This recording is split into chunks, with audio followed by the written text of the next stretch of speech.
বাংলাদেশ কারিগরি শিক্ষা বোর্ডের সার্টিফিকেট এবং মার্কশিট ক্রয় বিক্রয়ের সাথে সংশ্লিষ্ট অপরাধীদেরকে আমরা গ্রেপ্তার করেছি। আপনারা জানেন যে আমরা রমজান মাসে আমাদের ঢাকা মহানগর লালবাগ বিভাগের সংঘবদ্ধ অপরাধ ও গাড়ি প্রতিরোধ টিমের নেতৃত্বে একাধিক টিম ডিসির নেতৃত্বে তারা কারিগরি শিক্ষা বোর্ডের সার্টিফিকেট, মার্কশিট, রেজিস্ট্রেশন কার্ড, প্রবেশপত্র জড়িত থাকার অভিযোগে আমরা গোপন সংবাদের ভিত্তিতে কিন্তু আপনারা জানেন যে মধ্য পীরেরবাগ থেকে আমরা দুজন ব্যক্তিকে গ্রেপ্তার করি। সে হলো কারিগরি শিক্ষা বোর্ডের সিস্টেম অ্যানালিস্ট এম শামসুজ্জামান এবং একই প্রতিষ্ঠানের আরেকজন বর্তমানে শামসুজ্জামানের ব্যক্তিগত বেতন সরকারি ফয়সাল আমরা গ্রেপ্তার করি। তাই গ্রেপ্তার করার পরে তাদের দেওয়া তথ্য মতে আমরা তারা যেখান থেকে এই সার্টিফিকেট, মার্কশিট, রেজিস্ট্রেশন কার্ড, প্রবেশপত্র এবং শত শত মার্কশিট তৈরির সরঞ্জামাদি এবং কারিগরি শিক্ষা বোর্ড থেকে যে হাজার হাজার অরিজিনাল সার্টিফিকেট যে নিয়ে এসেছে সেগুলি আমরা বায়োডাটা, আমরা দলিল এগুলি উদ্ধার করি তাদের দেওয়া তথ্য মতে।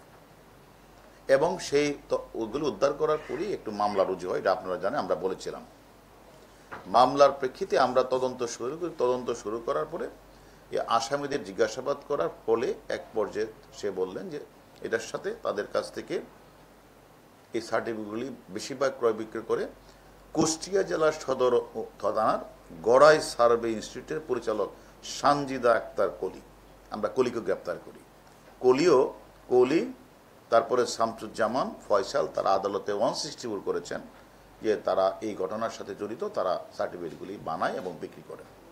আমরা তাদের দেওয়া তথ্য মতে আমরা ডিভাইস পরীক্ষা নিরীক্ষা পর্যন্ত করে ঘটনার সাথে জড়িত আরেকজন, তার নাম হলো গোলাম মুস্তফা ওরে মুস্তাফিজুররহমান, তাকে আমরা Hilful ফুজুল technical BM college কামরাঙ্গীয় Dhaka থেকে তাকে আমরা গ্রেপ্তার করি।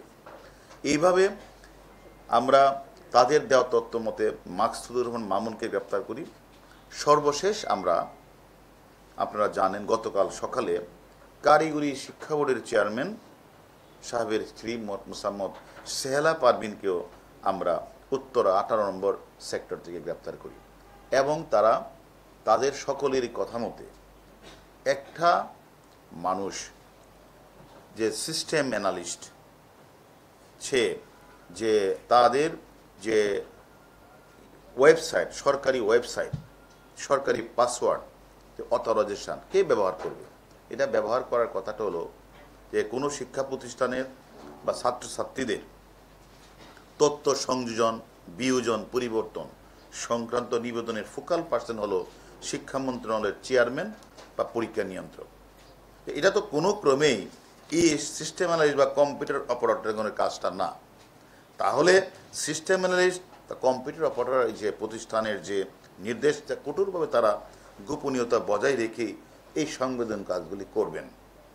কিন্তু আমরা লক্ষ্য করলাম বাংলাদেশের বিভিন্ন উপজেলা, জেলা, এই যে পরিচালক, প্রিন্সিপালগণ সম্পূর্ণ অবৈধ, অনৈতিক শিক্ষার্থীদের রেজিস্ট্রেশন রোল নম্বর, রেজাল্ট পরিবর্তন, নাম, জন্ম তারিখ সংশোধন করে তারা হোয়াটসঅ্যাপের মাধ্যমে টাকার বিনিময়ে কম্পিউটার অপারেটর সিস্টেম অ্যানালিস্টদের সাথে এই কাজগুলি তারা করে আসছে। এবং আমরা এই প্রতিষ্ঠানের দুর্নীতিপরায়ণ 25-30 জনকে শনাক্ত করা হয়েছে, যাদেরকে আমরা তাদের নাম নাম্বার আমরা পেয়েছি, আমরা তাদেরও গ্রেপ্তার করব। এরকম 25 জনের নাম আমরা পেয়েছি। তা বিষয়টা হচ্ছে যে কাজটার নিয়ন্ত্রক থাকার কথা বোর্ডের চেয়ারম্যান বা পরীক্ষা নিয়ন্ত্রক, ওনারা এই নিয়ন্ত্রকটা হাতে না রেখে এরা নিয়ন্ত্রকের কাজটা দিয়ে দিলেন সিস্টেম অ্যানালিস্টকে। আর সিস্টেম অ্যানালিস্ট সে বোর্ড থেকে প্রতিদিন হাজার হাজার মূল কাগজপত্র নিয়ে তার পাইক পাড়ার বাসাতে সে একটা কারখানা স্থাপন করে সেখান থেকে তিনি সার্টিফিকেট তৈরি করছেন। সেই সার্টিফিকেটগুলি উনি আনার সাথে সাথে সেগুলি বোর্ডের ওয়েবসাইটে আপলোড করে দিচ্ছে। অর্থাৎ আপনি সার্টিফিকেটটা নিয়ে কোথাও ভর্তি হলে, বিদেশে গেলে সেখানে যখন সার্চ করবে তখন তো দেখবে যে বাংলাদেশ সরকারি শিক্ষা বোর্ডের ওয়েবসাইটে আপলোড করা আছে এবং এই রেজিস্টার নম্বরগুলিগুলো সার্চ করলেই বোঝা যাবে যে সঠিক। তাহলে তারা একদিকে তারা বিভিন্ন ধরনের তাদের যে অপারেটররা তারা যে অ্যানালিস্টরা তারা একদিকে এগুলি আপলোড করছে এবং যে বিষয়গুলি যে শিক্ষা বোর্ডের চেয়ারম্যানের অথবা পরীক্ষা নিয়ন্ত্রণের হাতে থাকার কথা তার দায়িত্বটা দিয়ে দিলেন সিস্টেম অ্যানালিস্টের কাছে, আর সে এগুলি আপলোড করে মানুষের কাছে সার্টিফিকেট বিক্রি করে পৃথিবীর বিভিন্ন দেশে তারা এই সার্টিফিকেটগুলি না শুধুমাত্র যে পরীক্ষা না, আপনার নাম বয়স কমিয়ে দিচ্ছে, তারা রেজিস্ট্রেশন নাম্বার চেঞ্জ করে দিচ্ছে, তারা একজনের নাম দিয়ে আরেকজনের নাম ঢুকিয়ে দিচ্ছে। তারা এই কাজগুলি করে আমি তো মনে করি আমাদের শিক্ষা ব্যবস্থাকে তারা অত্যন্ত ঝুঁকির মধ্যে ফেলে দিয়েছে।